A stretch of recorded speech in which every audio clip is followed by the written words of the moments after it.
Hello everyone, आज सोमबार Monday, साउनको लास्ट मन्डे भएकोले हामीले टेम्पल जाने निधो गरेको थियौँ। अनि त्यसपछि फुल किनेर हामी चाहिँ प्रायः हाम्रो साथीभाइहरूको मन्डे छुट्टी एकैचोटि मिल्दैन, तर हामीले मिलाएर कोसिस गरेर सबैले मिल्यो। अनि त्यसपछि हामी सबै साथीभाइहरू आएर मन्दिर गयौँ।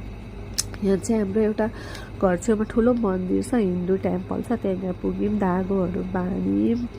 अनि भगवान्लाई माग्नु भन्दा पनि अब थ्याङ्क यू भन्नु जान्छु म चाहिँ प्रायः, होइन।